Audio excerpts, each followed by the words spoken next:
Gotham's yours, sweetheart. Nothing's standing in your way now. Goddamn right. Welcome back, everyone. It's Charlie. This will be my full Penguin Episode 8 finale video. There are a whole bunch of Batman Easter eggs, even an ending scene sort of setting up the end of the Batman 2. That's what Matt Reeves said. This series was meant to directly set up the beginning of the Batman 2, explain that it's going to be basically a Christmas or like a holiday-themed movie that takes place during the winter. Just as Eve Carlo is telling him, nothing stands in your way, boom, Batlight goes on, Batman now stands in your way, and is probably going to show up to beat the crap out of you. Interesting. That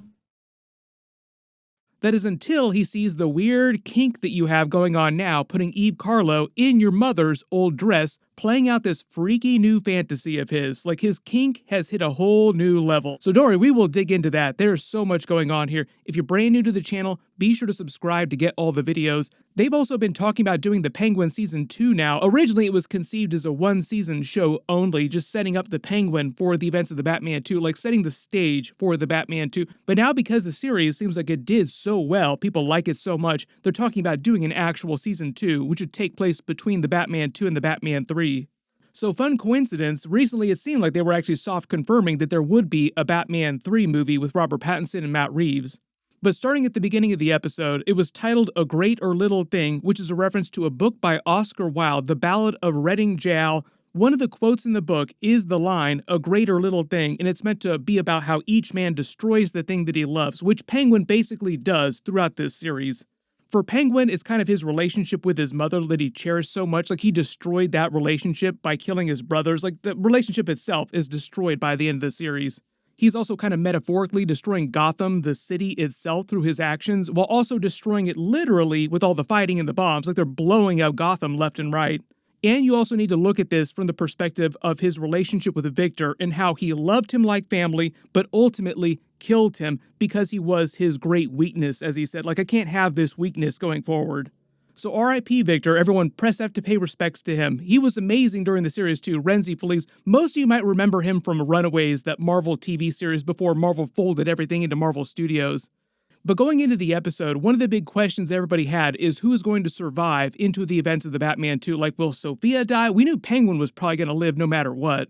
But surprise, pretty much everybody is alive with a few exceptions, like Victor, for example. I'm actually really happy that they didn't kill Sofia off, too, because there's so much direction for them to go with that character in the future. Like, she's lost everything. She's hit absolute rock bottom back in Arkham, but she's just learned that she has a half-sister in Catwoman.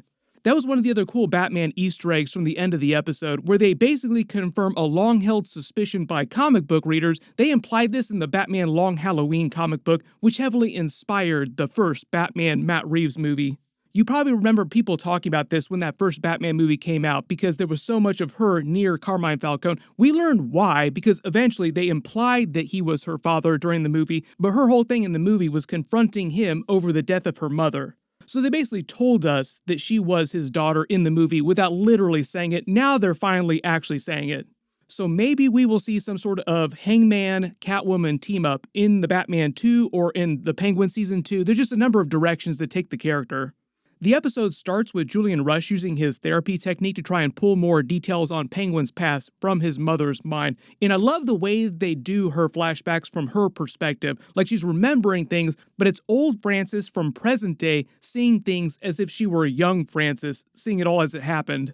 We learned that a little while after his brothers died, Rex Calabrese came to visit her because she'd been helping him run numbers. Like, she was actually pretty critical to his operation.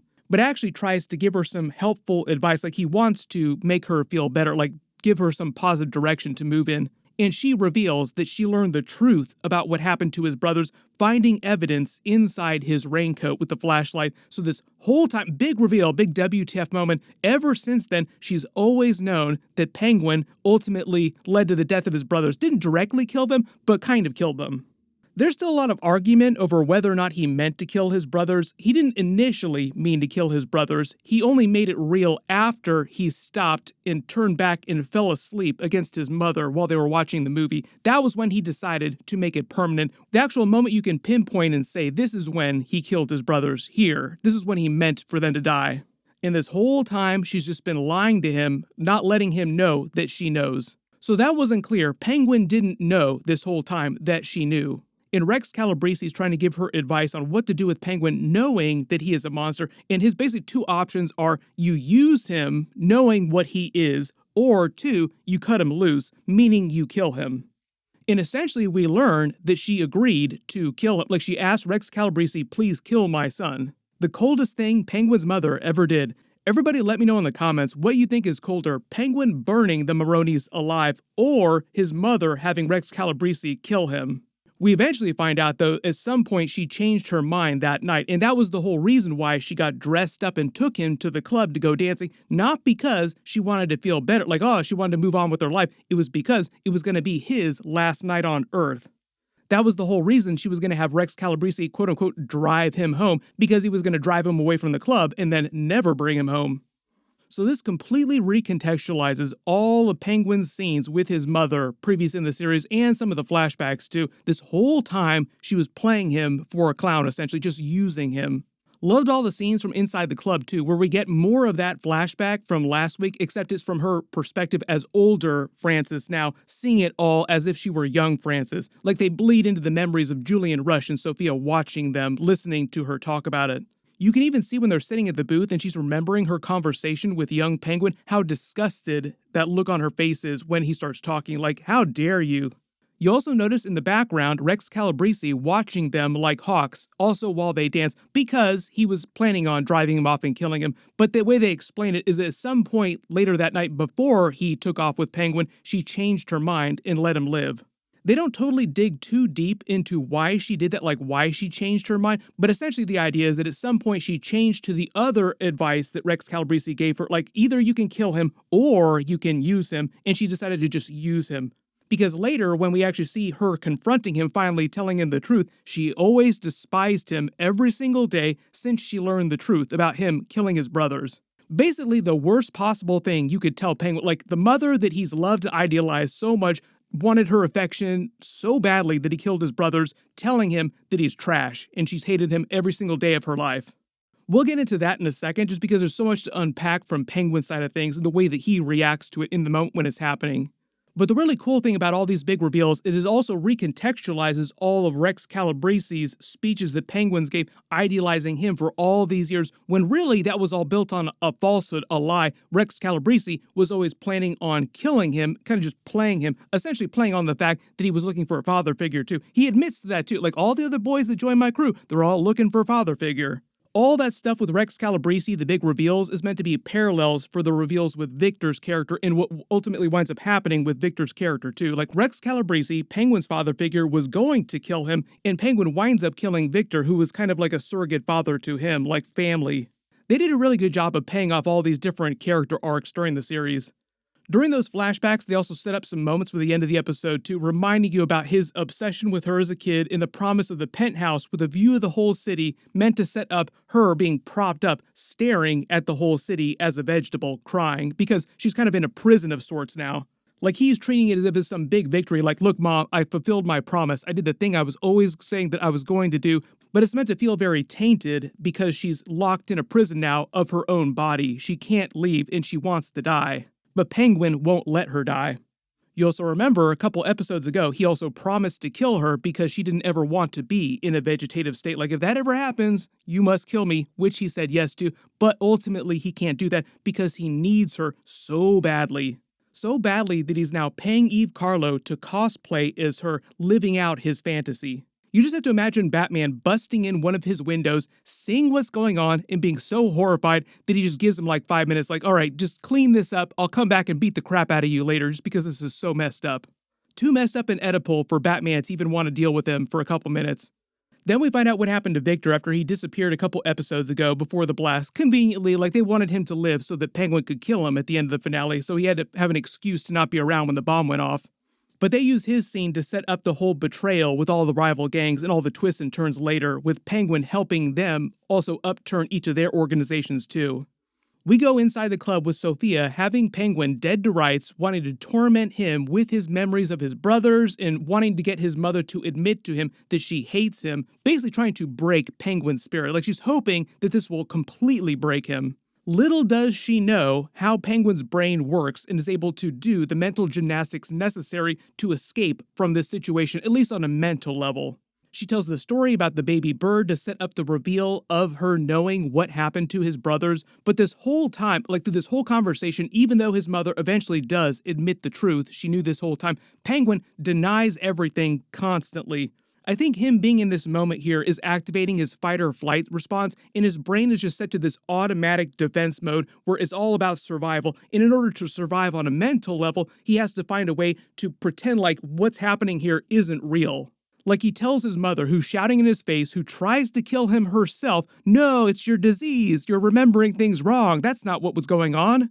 There are a couple moments during their conversation where you see his face turn like he gets really pissed off, and it's like his face is betraying that he actually knows and understands what's happening, even though his mouth is speaking all these lies like, no, you're remembering things wrong.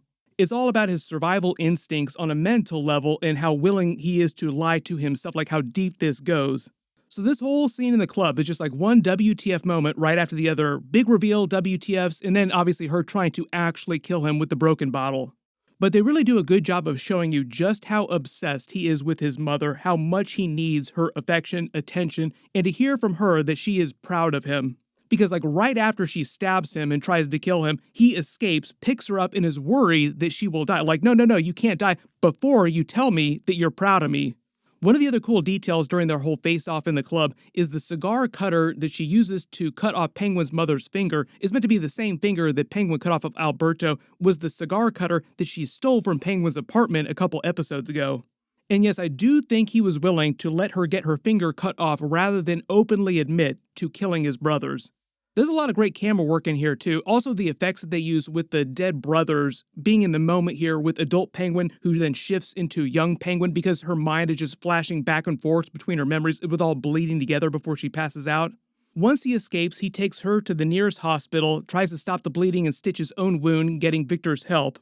Notice he lies about his mother stabbing him. Penguin isn't mad at him for failing to convince the rival gangs to stay and help either. Victor then gives him the pep talk he needs, making his ending even more tragic. Like you can definitely tell they were building up to that big tragic ending.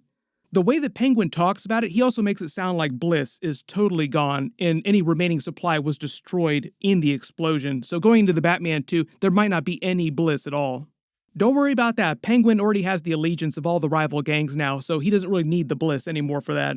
Sofia then tries to turn all those rival gangs against Penguin with the promise that she's going to leave Gotham and just abandon a territory, give it to them from Carmine Falcone's former operations as she goes, whoever brings her Penguin's head first.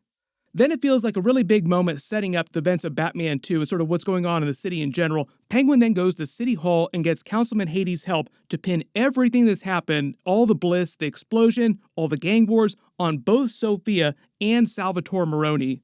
This is meant to help and deepen their relationship and Penguin's foot inside City Hall, hoping that that will grow over the events of the Batman 2. Like he's trying to grow his influence over the city. Like he talks, maybe one day we'll bump into Bella Real, who's the new mayor of the city. Also giving Councilman Hades a big win, giving him incentive to want to help Penguin with this. This is also how Penguin gets Sofia thrown back in Arkham at the end of the series. Hades then reciprocates by helping Penguin, letting him know that Bella Real and everyone are going after the corrupt cops, the corrupt city officials, and at least short term, he needs to make it seem like his entire operation is above board.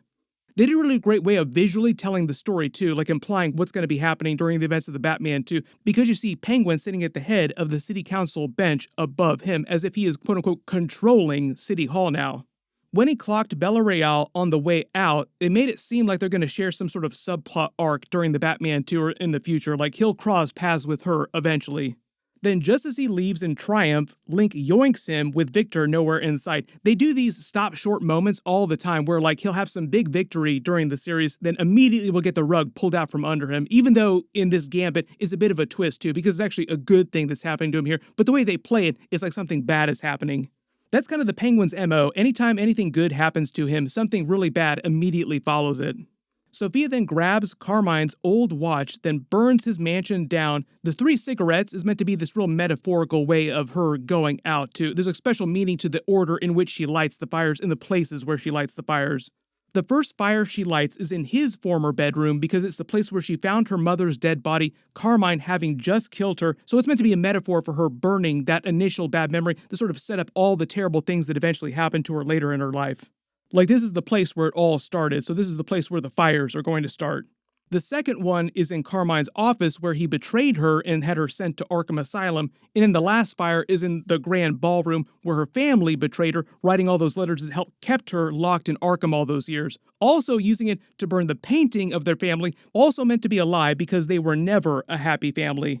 She drives away looking so much happier because she feels like she finally got the closure she's desperately wanted so much since getting out of Arkham, and she has Penguin dead to rights. Little does she know, like they also doing that thing that just happened to Penguin, something good happens, then immediately followed by something terrible, where suddenly the tables have turned again. That's also been a running thing episode to episode throughout the series, like the tables will turn constantly episode to episode.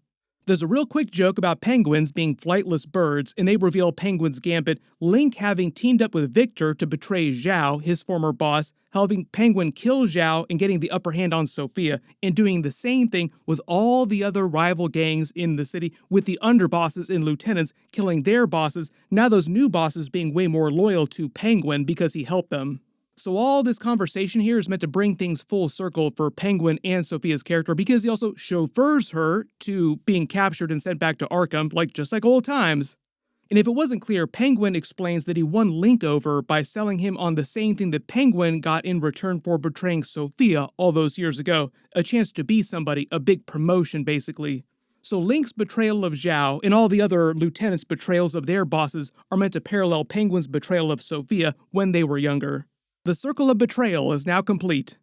When he mentions people doing anything to push that feeling of being nothing down inside them, that's also meant to parallel Rex Calabresi's speech to his mother when they were younger and she basically asked him to kill Penguin.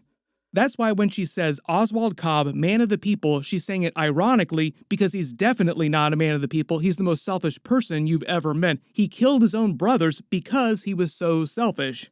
She reminds him that they're both definitely going to hell. She'll save him a seat. They're both monsters. And we learn that Penguin always planned to have her taken back to Arkham to torment her, to make her suffer for what she just did with his mother inside the club. Like, you broke my relationship with my mother, so I'm going to torment you for the rest of your life. We get a small cameo scene from Chief of Police Mackenzie Bach, who appeared earlier this season. He's also been chief during the first Batman movie too. He's basically Gordon's boss. And he goes back to his mother's hospital room to celebrate the victory, only to find that she's fallen into a vegetative state. Just another example of him having a big victory followed by a really big defeat, getting the rug pulled out from under him. And even though he just witnessed his mother telling him she hates him and trying to kill him, he's more broken by the fact that she'll never be able to actually tell him that she's proud of him. Like, that's what he's desperately wanted his entire life, and he's never gonna get it now. That is worse, somehow, than anything that Sofia ever did to him. So ultimately, all this that's happened, all of his victory feels completely hollow to him. It's totally meaningless. For a brief second there, he almost admitted to killing his brothers to Victor, but just stops short of it, like saying, "Do you think she forgives me?" but never fully explains what to forgive him for. To answer that question, though, I would ultimately say she would say no, she doesn't forgive him based on what she said in the club. Her whole deal when she was actually coming clean is that she despised him every single day of his life after learning the truth. So no, I don't think she ever would have forgiven him. Then we see Penguin kill Victor, R.I.P. In the way they set this up, Penguin seems like he really regrets having to kill Victor, like he doesn't want to do it. He does care about him like family, but Victor for him is this ultimate weakness, and he says he can't have that going forward. Like, you can't come with me. I can't have somebody use you against me. So this is also meant to parallel the Rex Calabresi betrayal they revealed, where Penguin thought so highly of him his whole life, like a surrogate father almost, only to learn that Rex had been playing him his entire life, that he was still alive, and originally was going to kill him until his mother changed her mind. So Rex never cared about Penguin. Penguin getting a whole lot of hard truths this episode. The reason why he took the cash from Victor's wallet after killing him is so that the police who eventually find the body will think that it was just some random mugging turned homicide. Then we see Sofia back in Arkham, despondent, and Julian Rush, having started working there again to be near her, of course, because he's still simping her, gives her a letter from Selena Kyle, Catwoman, giving us some more big Batman references, confirming the long-held suspicion that Carmine Falcone was Catwoman's father. One of the fun facts is they sort of set that up during Batman the Long Halloween. That inspired the first Batman movie. Batman Dark Victory was a sequel to that comic book, and that comic book also inspired a lot of the plot during the Penguin episodes. She reads the letter and starts to smile, making you think they're implying that she'll have some future relationship with Selena Kyle in the future. Maybe they'll team up either the Batman 2 or the Penguin Season 2, like I said. Or maybe she's also just happy to learn that she has a sister out there. Like, oh, wow, this is great. You can let me know in the comments, do you want to see them team up at some point in some future story? Then we go to Penguin's ending in the episode. We see that he's traded up from his purple Maserati to a purple Rolls Royce. Not a bad choice. Rolls Royce, real nice cars. And he's finally transformed to wearing the classic Penguin comic book clothes with the full tuxedo, the long coat, and the top hat. Paying off all the references in last week's episode, which was called Top Hat, based on the Fred Astaire movie that was his favorite movie of all time. Meant to represent him having achieved his lifelong dream of living like the people he saw in that movie, looking like that, living it up. And revealing his new penthouse apartment above the city, just like he promised his mother, who was going to get a view of the city from a big penthouse, who he's now keeping in home care in her vegetative state. The other Easter egg here too, love the way they actually presented this. The building is named La Couronne, which in French means crown, as in Penguin thinking of himself as king of the city, which he said earlier in the episode, I did it, Ma, I did it, I'm the king of the city. The reason why we see his mother crying when she's looking at the city in her room is meant to be a parallel to Sofia being locked in Arkham, because they're both meant to feel like they're trapped in prisons, because his mother is conscious enough to realize her situation but can't verbalize anything. And remember, like I said, Penguin had promised to kill her if this ever happened to her, but he ultimately can't do it because he's so obsessed with her and getting that approval, that attention from her. Which now he's never going to get. So ultimately, I think she's going to live out the rest of her life, however long that's going to be, in this state, which is like a living hell, trapped in a prison, just like Sofia. Then probably the most twisted of endings here, like there have been a lot of messed up things that have happened during this series, but probably one of the biggest WTF moments is this ending with Eve Carlo. He puts her in his mother's dress. She's wearing the literal dress that his mother wore during that night they went to the club. Basically cosplaying as his mother, living out this fantasy to get all the approval. So basically he's paying Eve Carlo to dress up and act like his mother, do all the things that he wanted to get from his mother, but he's also paying her to sleep with him, so it's kind of like he's sleeping with his mother now. Now, the woman who Oz pays to sleep with, he's made her into his mother by wearing his mother's dress. And see that Oz is delusional, that there is something darker in him than you might suspect. Talk about twisted, talk about having complexes. This takes the kink to like a whole new level for him, so much darker. And just as she says, nothing stands in your way now, the camera pans out and boom, the bat light turns on, and it sounds like Batman is going to show up in his penthouse shortly to beat the crap out of him. Also probably be really disgusted with what he finds here with Eve Carlo, like, oh, you're pretending to be his mother? This is terrible. The end credits go out with a version of the Penguins theme song. They use it several times throughout the season too. So you're meant to go away from the series thinking that the Batman 2 is going to pick up like a week after this movie ends. That's the way that Matt Reeves explained it, like the Batman 2 begins really soon right after this. The way they set up all the endings for the mob bosses too, Penguin ultimately is in control of the city going into the Batman 2. But he's not meant to be the main villain of that movie. They haven't completely revealed. There have been a lot of speculation about which character it will be, but just take away from the fact that it will be a Batman movie based during Christmas time, like winter time, so more like Batman Returns. Kind of reminds you of Danny DeVito's Penguin, who also dressed a little bit more like comic book Penguin. But that was meant to be the whole point of the series. It was meant to be Penguin's Scarface moment, where by the end of the series, he ultimately turns into a more comic book version of Penguin. Overall, it was a fantastic ending. The series itself was actually really, really great. Hopefully, they can follow this up with more really, really solid DC series. If there's any other Easter eggs or references that you spotted during the episode that I didn't talk about during the video, just write them below in the comments. And there's a bunch of big stuff coming up this week, a couple other really big trailers that I'm working on, so I'll try to post those as soon as possible. I just did a couple big videos for the new Thunderbolts trailer and the new Captain America Brave New World trailer. Click here for those, and click here for all my Batman videos and Penguin episodes. Thank you so much for watching, and I'll see you guys in the next one.